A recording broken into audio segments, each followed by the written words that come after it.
Good morning dear students, welcome back. आज हम लोग नई यूनिट शुरू करने जा रहे हैं, that is electromagnetic waves. NCERT के अकॉर्डिंग चैप्टर नंबर 8 बड़ा छोटा सा है, इलेक्ट्रोमैग्नेटिक वेव्स। यहां से हम लोग ये कह सकते हैं कि ये जो चैप्टर है वो पीछे जो हम लोगों के 7 चैप्टर्स हो चुके हैं और आगे जो चैप्टर्स हम लोगों के होने हैं ऑप्टिक्स ऑनवर्ड, उनके बीच का एक तरीके से ब्रिज है। इलेक्ट्रोमैग्नेटिक वेव्स कैसे प्रोड्यूस होती हैं, ये बात हम लोगों को यहाँ पे पढ़नी है। इलेक्ट्रोमैग्नेटिक वेव्स की कैरेक्टरिस्टिक्स क्या होती हैं, ये बात हम लोगों को इस चैप्टर के अंदर पढ़नी है।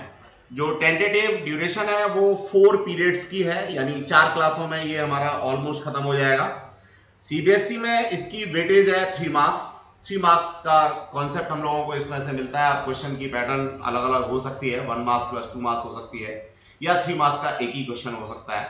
क्वेश्चन भी बिल्कुल सेट है, आसान क्वेश्चन बनता होता है तो कैरेक्टरिस्टिक पे आता है, और थोड़ा मुश्किल होता है तो नो डाउट इलेक्ट्रोमैग्नेटिक वेव्स के प्रोडक्शन या नेचर के ऊपर आता है, और थोड़ा ज्यादा मुश्किल क्वेश्चन होता है तो इलेक्ट्रोमैग्नेटिक वेव्स के प्रोडक्शन या इक्वेशन को लेकर के यहाँ एक न्यूमेरिकल छोटा सा बन जाता है। तो डियर स्टूडेंट्स, ये हमारा इसका एक तरीके से इलेक्ट्रोमैग्नेटिक वेव्स का नॉर्मल कॉन्सेप्ट है। सिलेबस की बात करें तो पहला कॉन्सेप्ट हम लोगों को मिलता है basic idea of displacement currents. Displacement currents क्या होती हैं, इनका आइडिया हम लोगों को यहाँ पे पढ़ना है। फिर इलेक्ट्रोमैग्नेटिक वेव्स क्या होती हैं, एज वेल एज इनकी कैरेक्टरिस्टिक क्या होती है, इनकी ट्रांसवर्स नेचर से हम लोग क्या समझते हैं। ट्रांसवर्स नेचर में हमारे सिलेबस में सिर्फ क्वालिटेटिव आइडिया है, यानी प्रूफ की हम लोगों को जरूरत नहीं है। जो इसका डायरेक्ट रिजल्ट होगा उस रिजल्ट के बेसिस पे न्यूमेरिकल भी हम लोगों को मिल सकता है और नॉर्मल कॉन्सेप्चुअल क्वेश्चन भी मिल सकता है। Dear students, electromagnetic spectrum, no doubt जो इलेक्ट्रोमैग्नेटिक वेव्स होती हैं उनको हम लोग असेंडिंग या डिसेंडिंग वेवलेंथ या फ्रीक्वेंसी के रेस्पेक्ट में अरेंज कर देते हैं, तो उसे हम लोग इलेक्ट्रोमैग्नेटिक स्पेक्ट्रम के नाम से जानते हैं।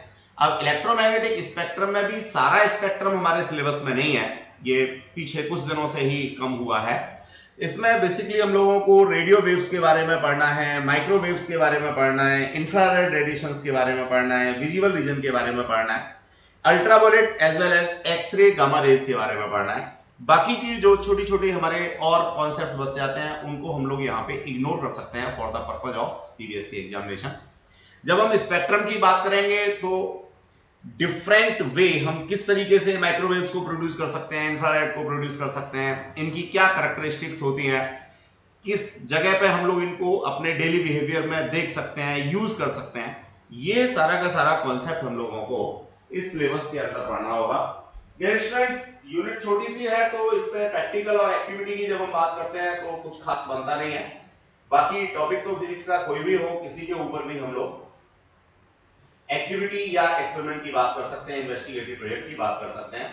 हालांकि ये जो चैप्टर है छोटा सा है, लेकिन इसकी इंपॉर्टेंस जो है, जो बच्चे आईटी में, इंफॉर्मेशन टेक्नोलॉजी में, इलेक्ट्रॉनिक्स एंड कम्युनिकेशन में या सिर्फ कम्युनिकेशन में इंजीनियरिंग करते हैं, उनके लिए बहुत ज्यादा है। यहीं से शुरुआत होती है। डियर स्टूडेंट्स, अब मैं बात करना चाहूंगा कंटेंट को लेकर के। तो पहला टॉपिक है Maxwell's displacement current. Dear students, Maxwell ने जो डिस्प्लेसमेंट करंट का कांसेप्ट दिया उसके पीछे रीजन क्या था, पहले हम लोगों को ये थोड़ा सा देखना होगा। बेसिकली जो एम्पियर का सर्किटल लॉ है, ये हम लोगों ने यहाँ पे दे भी रखा है। एम्पियर का सर्किटल लॉ जो है उसका फेलियर कहीं ना कहीं है, ये हमारा फेल हो जाता है कुछ पर्टिकुलर कंडीशंस में, इसलिए मैक्सवेल का कॉन्सेप्ट आया। मैक्सवेल ने डिस्प्लेसमेंट करंट्स का कॉन्सेप्ट देकर के ये जो एम्पियर सर्किटल लॉ था इसको करेक्ट करने की कोशिश की।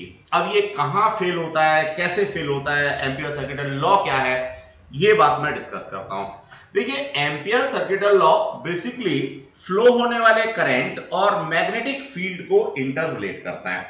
वो ये कहता है कि कोई भी, मान लीजिए ये करंट कैरिंग कंडक्टर है, तो इसके चारों तरफ जो बनने वाला मैग्नेटिक फील्ड होगा, क्लोज इंटीग्रेशन ऑफ डीएल जो होगा, वो किसके बराबर होगा, म्यू नॉट टाइम्स आई के बराबर होगा। यानी कहीं ना कहीं ये कंटिन्यूटी को शो करता है। अब ये कंटिन्यूटी हमारी फेल हो जाती है, यानी एम्पियर सर्किटल लॉ फेल हो जाता है किसके केस में, कैपेसिटर के केस में। डियर स्टूडेंट्स देखिए कैपेसिटर के केस में कैसे फेल होता है। मान लीजिए ये मेरे पास में यहाँ क्या है, कोई एक कैपेसिटर है और इस कैपेसिटर के साथ में मैंने यहाँ एक ये डीसी सोर्स लगा दिया। अब डियर स्टूडेंट्स देखिए, नो डाउट यहां से कोई भी करंट मेरा शुरू होता है और इस पाथ के थ्रू जाता है और वापस यहीं पे आ जाता है, यानी इलेक्ट्रॉन्स जो है वो मेरे यहां से निकले। अब कंफ्यूज मत हो जाना, बिगिनिंग से हम लोग इसी बात को करते आ रहे हैं। इलेक्ट्रॉन्स निकले और इस पूरे पाथ को कंप्लीट करते हुए यहां पे आ गए। कंपैरेटिवली हायर एनर्जी के इलेक्ट्रॉन्स निकले थे, लोअर एनर्जी के इलेक्ट्रॉन्स आकर के बैटरी में मिल गए। अब डियर स्टूडेंट्स अगर देखा जाए तो करंट चूंकि फ्लो कर रहा है, इलेक्ट्रॉन्स की मेरी कंटीन्यूअस फ्लो है, तो मैं इसे कंटीन्यूअस सर्किट कह सकता हूं, लेकिन ये कंटीन्यूअस तो नहीं है। क्यों नहीं है? क्योंकि कंडक्शन की करंट यहां तक फ्लो करती है या फिर यहां तक फ्लो करती है। यहां कैपेसिटर के बीच में तो कंडक्शन है ही नहीं। जब कैपेसिटर के बीच में कंडक्शन नहीं है तो कहीं ना कहीं जो मेरा एम्पियर सर्किटल लॉ है वो क्या हो जाता है, फेल हो जाता है। क्लोज इंडिकेशन की बात ही नहीं होती, कंटीन्यूअस करंट की बात ही नहीं होती। तो इस डिस्क्रिपेंसी को दूर करने के लिए, इनकंसिस्टेंसी को दूर करने के लिए मैक्सवेल ने अपना सुझाव दिया और मैक्सवेल ने कहीं ना कहीं डिस्प्लेसमेंट करंट्स का बेस रखा, कॉन्सेप्ट रखा। डियर स्टूडेंट्स क्या कहते हैं ये जरा देखिए। शुरुआत ही यहां से होती है, inconsistence of ampere circuital law. क्या इनकंसिस्टेंसी है, ये बात मैंने अभी आपको यहां पे एक्सप्लेन कर दी कि कैपेसिटर के अंदर करंट्स मेरी कंटीन्यूअस नहीं होती, इसके बावजूद करंट फ्लो करती हैं, यानी एम्पियर सर्किटल लॉ मेरा नहीं लग सकता क्योंकि ये कंटीन्यूअस नहीं है, फिर भी करंट फ्लो करती हैं, तो ये इनकंसिस्टेंसी है। According to Ampere's circuital law, the line integral of the magnetic field B along any closed loop। अब देखिए क्लोज लूप क्या है, मैंने यहां से शुरू किया था और यहीं आके खत्म किया, तो दैट इज क्लोज लूप। किसके लिए? करंट के लिए।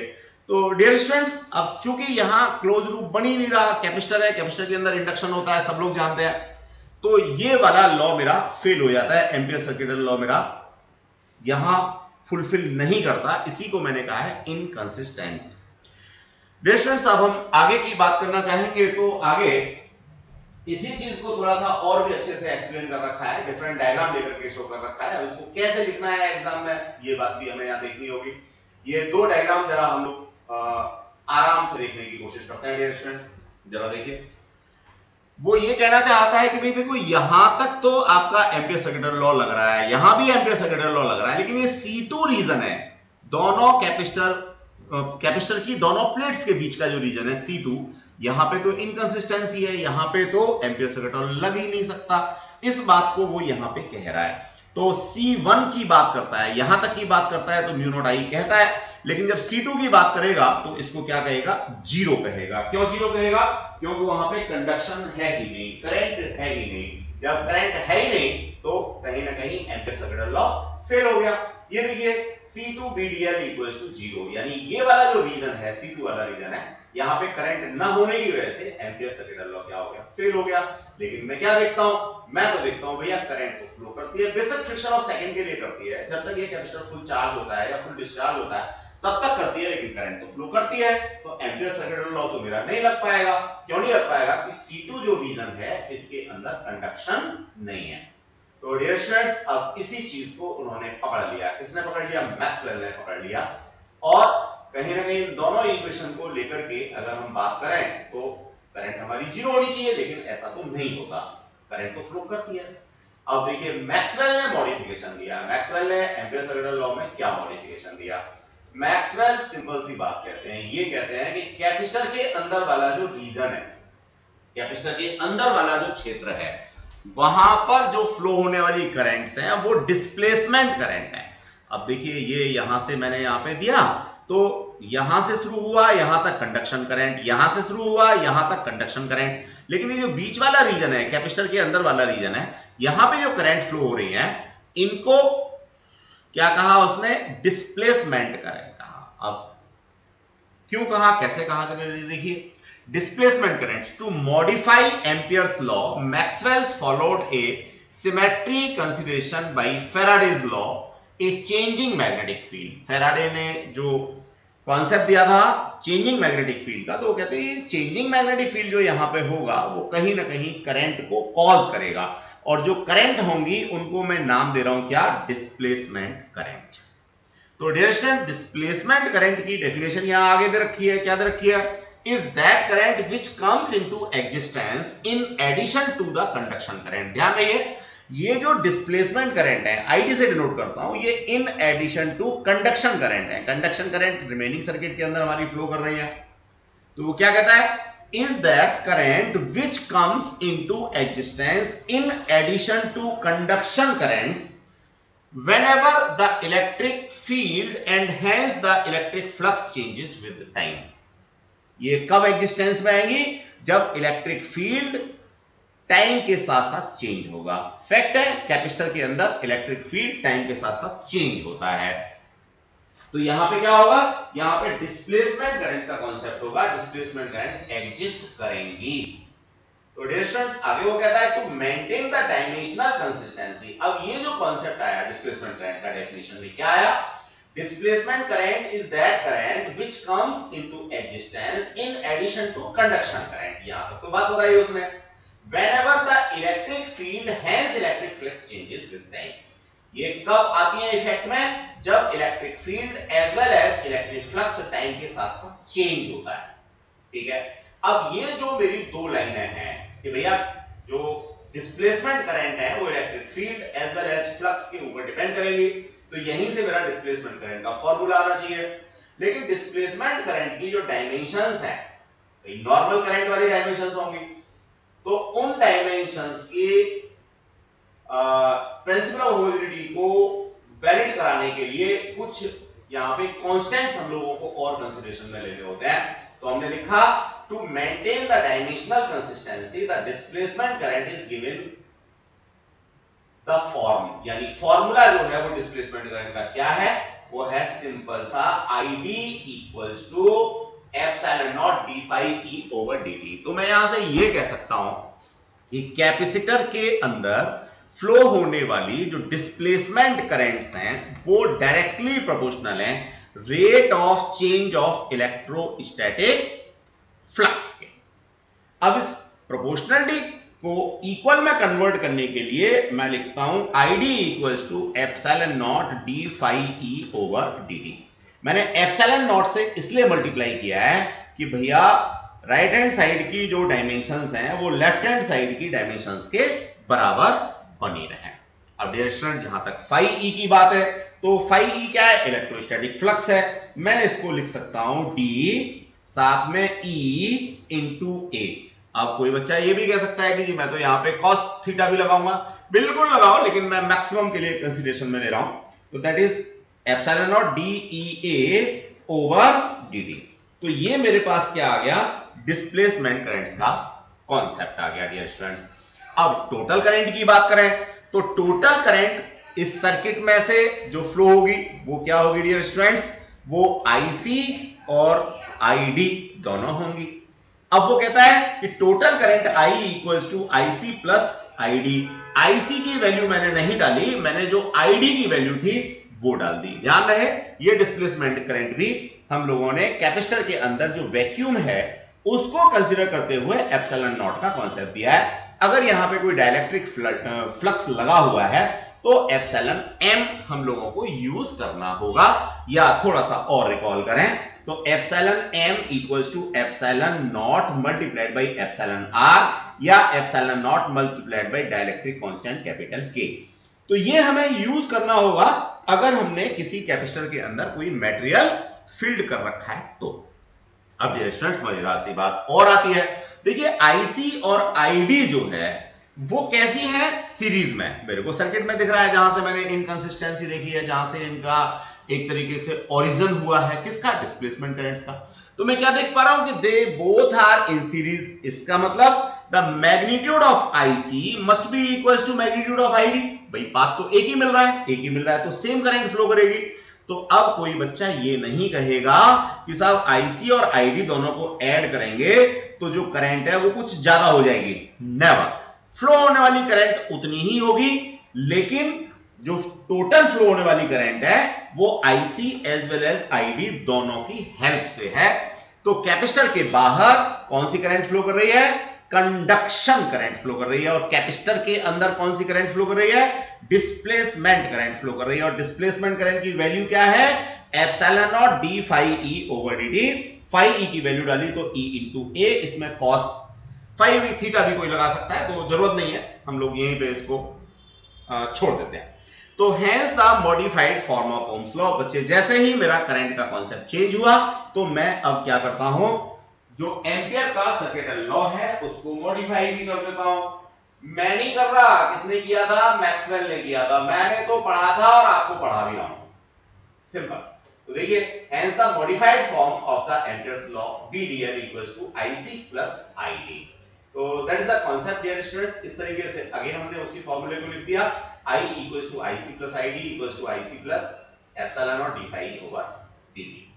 अब देखिए प्रॉपर्टी ऑफ कंटिन्यूटी, इसको भी हम लोग कहीं ना कहीं आपको एक्सप्लेन कर ही चुके हैं, लेकिन फिर दोबारा से थोड़ा सा डिस्कस करते हैं। देखो बच्चों, जो आईडी यानी डिस्प्लेसमेंट करंट है उसका कॉन्सेप्ट सिर्फ कंटिन्यूटी को शो करने के लिए है। आप ये सोचे हैं कि कंडक्शन करंट में कुछ जोड़ने के बाद हमें टोटल करंट मिल रही है, ऐसा नहीं है। कंडक्शन करंट के मैग्नीट्यूड के बराबर ही है डिस्प्लेसमेंट करंट, दोनों मिलकर के सर्किट की कंटिन्यूटी को डिफाइन करती है। तो डियर स्टूडेंट्स, ये है प्रॉपर्टी ऑफ कंटिन्यूटी की। अब इसमें कुछ पॉइंट्स के अंदर हम लोगों ने कुछ चीजें और दे रखी हैं, जरा इनको भी हम पढ़ने की कोशिश करते हैं। क्या है पहले पॉइंट में? Displacement current exist whenever there is a charge of electric change of electric flux. अब देखिए, जब भी इलेक्ट्रिक फ्लक्स का चेंज होगा तभी डिस्प्लेसमेंट करंट होंगी। फर्दर मैं उसी डायग्राम पे आ जाता हूं। मैंने यहां डीसी सोर्स लिया, डीसी सोर्स लिया, यहां से आईसी फ्लो किया, यहां पे आईडी फ्लो किया, लेकिन कब तक? जब तक कि यहां पे मेरा वेरिंग इलेक्ट्रोस्टैटिक फ्लक्स है। डियर स्टूडेंट, अगर इलेक्ट्रोस्टैटिक फ्लक्स कांस्टेंट हो गया तो फिर डिस्प्लेसमेंट करंट नहीं होगी। सिंपल सी बात है। जैसे ही ये कैपेसिटर फुल चार्ज हो जाता है उसके बाद तो इसके अंदर इलेक्ट्रोस्टैटिक फ्लक्स मेरा कांस्टेंट हो जाता है। जब इलेक्ट्रोस्टैटिक फ्लक्स कांस्टेंट हो जाता है तो अब इसके अंदर से डिस्प्लेसमेंट करंट फ्लो नहीं करेगी, यानी डीसी लगाने पर, कैपेसिटर फुल चार्ज होने पर कोई भी करंट फ्लो नहीं होती। इसके पीछे रीजन क्या है? इसके पीछे रीजन है कि जो डिस्प्लेसमेंट करंट्स हैं वो जीरो हो जाती हैं। और जैसा हम देख रहे हैं, टोटल करंट क्या है? IC प्लस ID है, दोनों का मैग्नीट्यूड सेम है। अगर ID मेरी जीरो हो गई तो टोटल करंट भी जीरो हो जाएगी। क्यों जीरो हो जाएगी? बिकॉज ऑफ कंटिन्यूटी ब्रेक हो जाएगी, कैपेसिटर के अंदर से कोई भी कंटिन्यूटी नहीं होगी। तो डियर स्टूडेंट्स, ये थी डिस्प्लेसमेंट करंट की बात कि भैया कब तक फ्लो करती हैं और क्यों फ्लो करती हैं। अब आगे क्या कहते हैं? वो कहते हैं unlike conduction currents it does not exist under steady conditions. जो कंडक्शन करंट होती हैं वो नो डाउट कहीं ना कहीं फ्लो करती रहती हैं स्टैटिक कंडीशंस में भी, स्टैटिक या स्टेडी कंडीशंस में भी, लेकिन इलेक्ट्रोस्टैटिक फ्लक्स के वेरिएशन के बंद होने के जस्ट आफ्टर डिस्प्लेसमेंट करंट्स क्या हो जाती हैं? जीरो हो जाती हैं। Exactly, displacement current is not current, ये सिर्फ एक एड ऑन है जो कंटिन्यूटी को शो करने के लिए, कंटिन्यूटी को एक्सप्लेन करने के लिए यहां पे दिया जाता है या समझाया जाता है। डियर स्टूडेंट्स, आगे हम लोग बात करें तो सेम थिंग हमने यहां पे बता रखी है, as it produces magnetic field so it is called a current. अब वेरिंग इलेक्ट्रोस्टैटिक फ्लक्स होगा तो वेरिंग मैग्नेटिक फ्लक्स होगा, वेरिंग मैग्नेटिक फ्लक्स होगा तो ईएमएफ इंड्यूस होगा, ईएमएफ इंड्यूस होगा तो करंट भी प्रोड्यूस होगी। थर्ड क्वेश्चन क्या कहता है? थर्ड पार्ट हमारा कहता है the magnitude of displacement current is equal to the rate of displacement of charge from one capacitor plate to other। देखिए, यहां हम लोगों ने कहीं ना कहीं डिस्प्लेसमेंट करंट को फ्लक्स के टर्म्स में ना बता करके, फील्ड के टर्म्स में ना बता करके, चार्ज के टर्म्स में बताने की बात की। कैसे? देखिए जरा, मान लीजिए ये मेरे पास कैपेसिटर है और अगेन मैंने इसको डीसी सोर्स के साथ में कनेक्ट किया। जैसे ही मैं स्विच को ऑन करता हूं तो यहां पे चार्ज का चेंज होता है। चार्ज का क्या होता है? चेंज होता है। जिस चीज को हमने क्या कर रखा है? The magnitude of displacement current equal to rate of displacement of charge. एक प्लेट से डिस्प्लेस होकर के चार्ज कहां जाता है? दूसरी पे जाता है। कैसे जाता है? इंडक्शन की हेल्प से जाता है। तो उसी को मैं क्या कहता हूं? डिस्प्लेसमेंट करंट कहता हूं। आगे कहते हैं फोर्थ पॉइंट में, together with the conduction current displacement current satisfy the property of continuity. यानी जो कंडक्शन करंट है और जो डिस्प्लेसमेंट करंट है, ये दोनों जब एक साथ मिल जाती हैं, किसके केस में? कैपेसिटर के केस में, तभी कंटिन्यूटी की प्रॉपर्टी को ये क्या कर सकती हैं? एक्सप्लेन कर सकती हैं, तभी ये फुलफिल कर सकती हैं। That is the concept. अब हम लोग आगे बढ़ते हैं डियर स्टूडेंट, डिस्प्लेसमेंट करंट्स के बाद में। क्या? इलेक्ट्रोमैग्नेटिक वेव्स, नाम से ही क्लियर हो रहा है। क्या? Electro stand for electrostatic, magnetic stand for magnetism, waves stand for a continuous disturbance. तो देखिए, इलेक्ट्रोस्टैटिक फील्ड, मैग्नेटिक फील्ड, दोनों के अंदर अगर कंटीन्यूअस वेरिएशंस हैं, एनर्जी प्रोपेगेशन ये मिलकर के कर सकते हैं, तो they will be termed as electromagnetic waves. अब अगर मैं साइंटिफिक लैंग्वेज में कहना चाहूं तो डियर स्टूडेंट्स क्या कह सकता हूं? A time varying magnetic field is source of changing electric field. अगर टाइम के साथ साथ कोई भी मैग्नेटिक फील्ड मेरा वेरी करता है, तो वो क्या करेगा? इलेक्ट्रिक फील्ड बनाएगा। और इलेक्ट्रिक फील्ड अगर मेरा वेरी करता है टाइम के साथ साथ, तो क्या बनाएगा? मैग्नेटिक फील्ड बनाएगा। यानी एक दूसरे के वेरिएशन से एक दूसरे प्रोड्यूस होते हैं। That is the concept regarding to time varying magnetic field as well as electric field. Dear students, अब मैं इलेक्ट्रोमैग्नेटिक वेव की बात करना चाहूं तो it's so simple. An electromagnetic wave is a wave radiated by accelerated charge and which propagate through space as coupled electric and magnetic field. Electromagnetic wave जो है वो किसकी वजह से प्रोड्यूस होगी? वो प्रोड्यूस होगी किसी भी एक्सेलरेटेड चार्ज की वजह से। मान लीजिए कोई चार्ज है, अब ये अगर एक्सेलरेटेड है, इसकी वेलोसिटी कंटिन्यूअसली चेंज हो रही है, तो ऐसी स्थिति में यहां से magnetic field as well as electrostatic field दोनों ही प्रोपेगेट होंगे। और जब दोनों प्रोपेगेट होंगे तो ऑब्वियसली एनर्जी का ट्रांसपोर्टेशन भी करेंगे। जब एनर्जी का ट्रांसपोर्टेशन करेंगे तो इसी को मैं कहूंगा इलेक्ट्रोमैग्नेटिक वेव। डियर स्टूडेंट्स, अगर आपको याद हो तो एक क्वेश्चन मैंने दिया था अपने टेस्ट में, जिसमें आपको कंफ्यूजिंग लगा था थोड़ा सा। क्या था कि एक स्टेशनरी चार्ज है, दूसरा एक कांस्टेंट वेलोसिटी से चलने वाला चार्ज है, तीसरा एक्सेलरेटेड चार्ज है। तो भैया ये क्या बनाएगा, ये क्या बनाएगा और ये क्या बनाएगा? तो डियर स्टूडेंट्स, जब स्टेशनरी चार्ज होता है, वेलोसिटी जीरो होती है, तो ये सिर्फ और सिर्फ इलेक्ट्रोस्टैटिक फील्ड जनरेट करता है।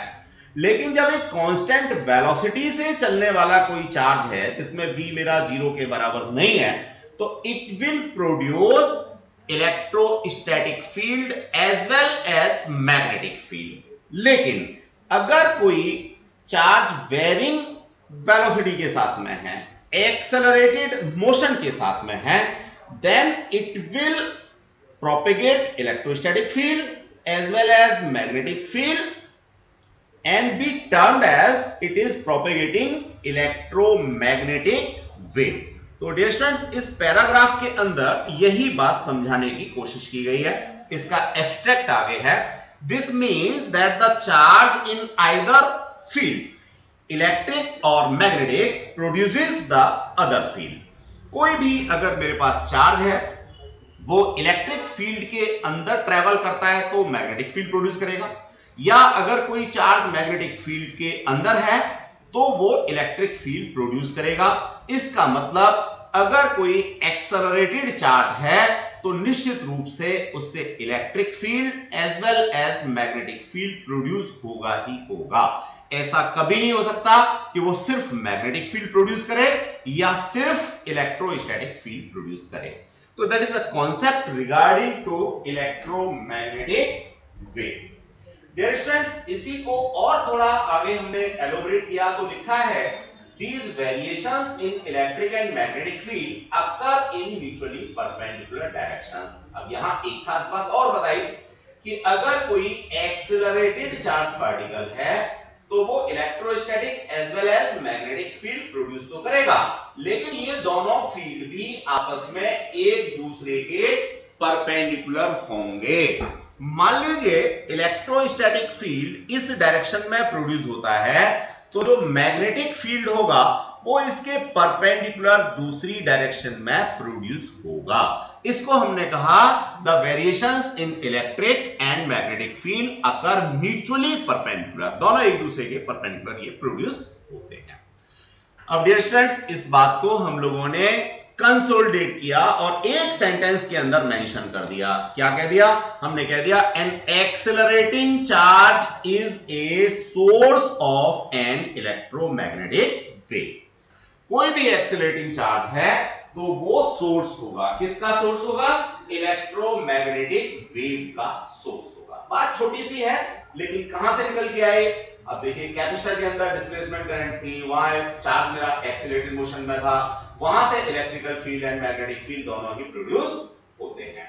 तो डियर स्टूडेंट्स, आगे और हम कंसोलिडेट करें। A stationary charge produces only electrostatic field, पहली बात जो मैंने आपको अभी बताई थी थोड़ी देर पहले। While a charge in uniform motion produce magnetic field, अगर कोई चार्ज मेरा यूनिफॉर्म मोशन में है तो वो मैग्नेटिक फील्ड प्रोड्यूस करेगा। That does not change with time. Thus, neither stationary charge nor charge in uniform motion can produce electromagnetic wave। यानी electromagnetic wave बनाने के लिए तो एक्सेलरेटेड चार्ज ही होना चाहिए। अब देखिए इलेक्ट्रोमैग्नेटिक वेव्स की प्रोपेगेशन की बात हम लोग करें, वेलोसिटी की बात करें, तो यहां से पता कर सकते हैं a time varying electric field is a source of changing magnetic field. ठीक, यहां से मेरे पास टाइम वेरिंग फील्ड की बात मैं कर रहा हूं, यानी एक्सेलरेटेड चार्ज की बात कर रहा हूं। तो देखेंगे इस डायग्राम में इलेक्ट्रोस्टैटिक फील्ड वेक्टर को हमने रेड कलर से शो किया हुआ है, मैग्नेटिक फील्ड को हम लोगों ने ब्लैक कलर से यूज किया हुआ है। दोनों ही एक दूसरे के परपेंडिकुलर हैं और इनका जो प्रोपेगेशन है वो निश्चित रूप से जो दो एक्सिस हमने ऑक्युपाई कर लिए इलेक्ट्रोस्टैटिक फील्ड में as well as magnetic field में, उन दोनों के ही क्या है? परपेंडिकुलर है। तो डियर स्टूडेंट्स, ये कॉन्सेप्ट हमने दिया E is equals to EYJ equals to E naught sin kx minus omega t j, यानी जो इलेक्ट्रोस्टैटिक फील्ड है उसकी इक्वेशन दे दी, कहां है? J एक्सिस यानी y एक्सिस पे है। इसको मैं और थोड़ा एलोबरेट करता हूं, k की वैल्यू मैं डाल करके इसको लेकर के आता हूं, जो मेरे पास वेव नंबर का कॉन्सेप्ट था उसके मैं डालता हूं। तो ये तीनों ही फॉर्म जो है एक दूसरे के बिल्कुल क्या है? सेम है। ये फॉर्म्स कहां से आती हैं? जो हम लोगों ने वेव्स वाला चैप्टर पढ़ा था 11th में, वहां से आती है। तो डियर स्टूडेंट्स, वेव नंबर का कॉन्सेप्ट यहां दे दिया, k equals to 2 pi over lambda का या whatever, so 1 over lambda का is the propagation constant of the wave and angular frequency यहां पे हमने 2 pi u डिस्कस कर दी। तो जो हमारा इलेक्ट्रोस्टैटिक फील्ड का कॉन्सेप्ट था वो हमने y एक्सिस पे दे दिया। अब मान लीजिए z एक्सिस की मैं बात करता हूं, तो इलेक्ट्रोस्टैटिक फील्ड के परपेंडिकुलर यानी 90 डिग्री पर क्या होगा? मैग्नेटिक फील्ड होगा। तो ये मैग्नेटिक फील्ड का कॉन्सेप्ट है। तो dear students, clearly Ex Ez equals to 0। क्यों? क्योंकि इलेक्ट्रोस्टैटिक फील्ड मैंने y एक्सिस पे ले रखा है, तो ना तो x एक्सिस पे होगा ना तो z एक्सिस पे होगा। इसी तरह से अगर मैं मैग्नेटिक फील्ड की बात करूंगा तो एक एक्सिस Ey मैंने इलेक्ट्रोस्टैटिक फील्ड को दे दिया, तो Ey को छोड़ करके या तो Ez पर या तो z एक्सिस पर या तो x एक्सिस पर मेरा मैग्नेटिक फील्ड मिलेगा। तो मैंने मैग्नेटिक फील्ड को यहाँ पे कहा B equals to dz के, यानी z एक्सिस पे ले लिया। इसकी इक्वेशन हम लोगों ने यहाँ पे प्लेस कर दी। सेम कॉन्सेप्ट में हम लोगों ने जो हमारा वेव नंबर का कॉन्सेप्ट है या वेव प्रोपेगेशन कांस्टेंट का कॉन्सेप्ट है, तीनों तरीके से यहाँ पे इक्वेशन आपको दिखा दी। अब चूंकि मैग्नेटिक फील्ड मेरा z एक्सिस पे है तो ये ना तो x एक्सिस पे होगा ना तो y एक्सिस पे होगा। इस बात को हम लोगों ने यहाँ पे मेंशन कर दिया। Dear students, here E naught B naught are the amplitudes of the electric field, E and B are the instantaneous values। ये बात कोई नई नहीं है, बहुत दिनों से हम लोग इसको पढ़ते चले आ रहा है। The magnitude of E and B are related as E by B equals to C। ये बहुत ही काम की चीज है, बड़े मजेदार सा कॉन्सेप्ट है। हमने दोनों इक्वेशंस को तो पढ़ लिया, लेकिन जो इलेक्ट्रोस्टैटिक फील्ड का मैग्नीट्यूड है as well as magnetic field का मैग्नीट्यूड है, उनका अगर मैं रेशियो लेता हूं तो एक कांस्टेंट के बराबर आता है, और ये कांस्टेंट ही है वेलोसिटी ऑफ लाइट। क्या है? Velocity of light. अब इलेक्ट्रिक फील्ड मैग्नेटिक फील्ड दोनों वैक्यूम में है, तो वेलोसिटी ऑफ लाइट भी मेरा वैक्यूम के अंदर ही होगा। तो डियर स्टूडेंट्स, याद रखने का तरीका देखिए, E आता है अल्फाबेट्स में 5वें नंबर पे, B आता है दूसरे नंबर पे, और C आता है तीसरे नंबर पे। तो याद करने के लिए कोई कंफ्यूजन क्रिएट ना हो, ये कोई मैं लॉजिक नहीं दे रहा हूं, मैं आपको सिर्फ याद करने का तरीका बता रहा हूं। E अल्फाबेट्स में आता है 5वें नंबर पे, B आता है दूसरे नंबर पे, और C आता है तीसरे नंबर पे। तो 5/2 इक्वल्स टू 3। अब आप इसमें भूलेंगे नहीं, गलती नहीं करेंगे। ठीक है डियर स्टूडेंट्स। अब इलेक्ट्रोस्टैटिक फील्ड की वैल्यू, मैग्नेटिक फील्ड की वैल्यू अगर आप डाल दें in terms of magnetic permeability as well as electrostatic permittivity, तो आपको C जो कांस्टेंट है उसकी वैल्यू मिलती है 1/√μ0 एप्सिलॉन नॉट।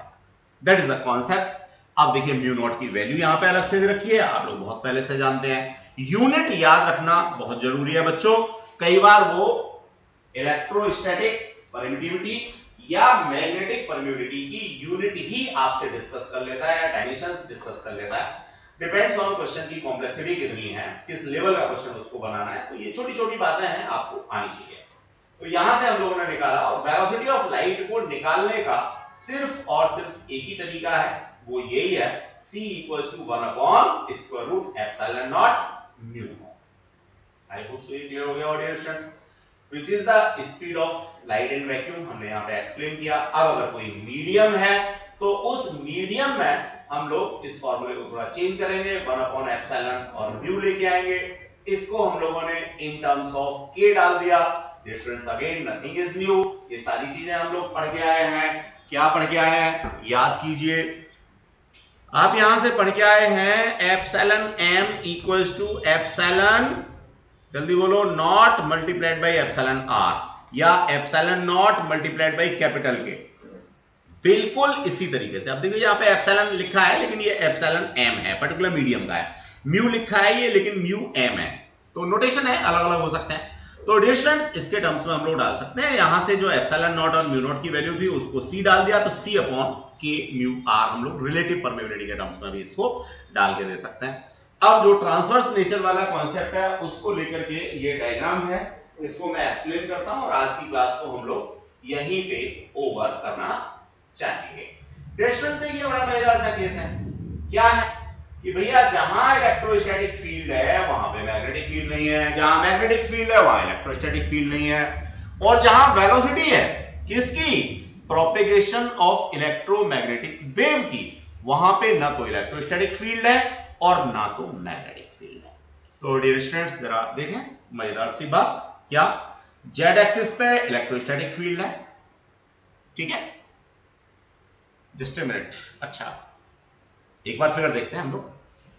Ex जो है यानी इलेक्ट्रोस्टैटिक फील्ड जो है वो x एक्सिस के अलोंग है।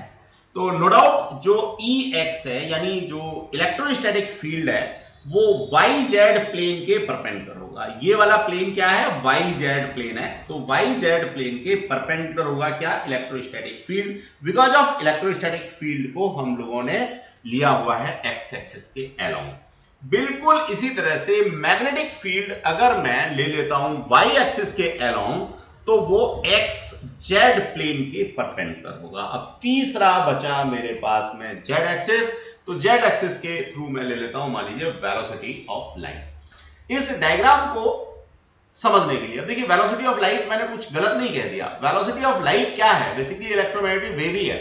लाइट यानी प्रकाश जो है वो अपने आप में एक इलेक्ट्रोमैग्नेटिक वेव ही है डियर स्टूडेंट्स, ठीक है। तो इस फिगर को मैं और अच्छे से क्लियर कर सकता हूं। मेरे पास ये रूम है, रूम का कोई भी एक कॉर्नर मैं कंसीडर कर लेता हूं। एक एक्सिस के थ्रू मैग्नेटिक फील्ड की बात करता हूं, दूसरे एक्सिस के थ्रू इलेक्ट्रोस्टैटिक फील्ड की बात करता हूं, तो जो तीसरा एक्सिस होगा उसके थ्रू क्या होगा, प्रोपेगेशन ऑफ इलेक्ट्रोमैग्नेटिक वेव होगा। तो डियर स्टूडेंट बड़ी छोटी छोटी सी बातें हैं, ब्रीफ करते हैं हम लोग। कोई भी एक्सेलरेटेड चार्ज पार्टिकल होगा तो उससे electrostatic field and magnetic field दोनों प्रोड्यूस होंगे, दोनों एक दूसरे के परपेंडिकुलर होंगे, और ये दोनों ही जो प्रोपेगेशन ऑफ वेव है उसके परपेंडिकुलर होंगे। गेटिंग द कॉन्सेप्ट और नॉट? अगर कोई स्टेशनरी चार्ज है तो वो सिर्फ इलेक्ट्रोस्टैटिक फील्ड बना सकता है, अगर कोई कांस्टेंट वेलोसिटी से चलने वाला चार्ज है तो वो electrostatic field as well as magnetic field दोनों बना सकता है, लेकिन इलेक्ट्रोमैग्नेटिक वेव नहीं बना सकता। Getting the concept? छोटी सी बात थी, यही ट्रांसवर्स नेचर कहलाती है कि भैया इलेक्ट्रोस्टैटिक फील्ड, मैग्नेटिक फील्ड और प्रोपेगेशन ऑफ डायरेक्शन तीनों एक दूसरे के म्यूचुअली परपेंडिकुलर होंगे। इसी को हम लोग transverse nature of electromagnetic wave के नाम से जानते हैं। तो डियर स्टूडेंट्स ये कॉन्सेप्ट है, आई होप सो आप सब लोगों को समझ में आ गया होगा। यही चीजें बार बार हमने यहां पे फिर लिख रखी है, ठीक है। ट्रांसवर्स नेचर को यहां समझा दिया। इलेक्ट्रोमैग्नेटिक वेव्स को हम पोलराइज कर सकते हैं, यानी जो इनका इलेक्ट्रोस्टैटिक फील्ड वेक्टर है उसको एक पर्टिकुलर डायरेक्शन के लिए रेस्ट्रिक्ट कर सकते हैं। अब ये पोलराइजेशन क्या होता है आगे पढ़ेंगे, बस अभी इतना समझ लीजिए, electromagnetic waves can be polarised. Getting the concept और नॉट?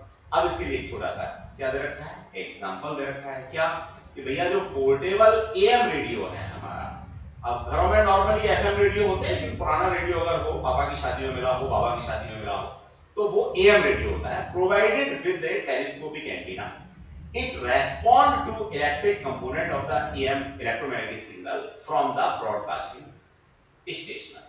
तो जो हमारा एम्पलीट्यूड मॉड्यूलेटेड रेडियो होता है वो इलेक्ट्रिकल फील्ड वेक्टर को, किसका electrical field vector, electromagnetic wave का इलेक्ट्रिकल फील्ड वेक्टर, उसको करस्पॉन्ड करता है।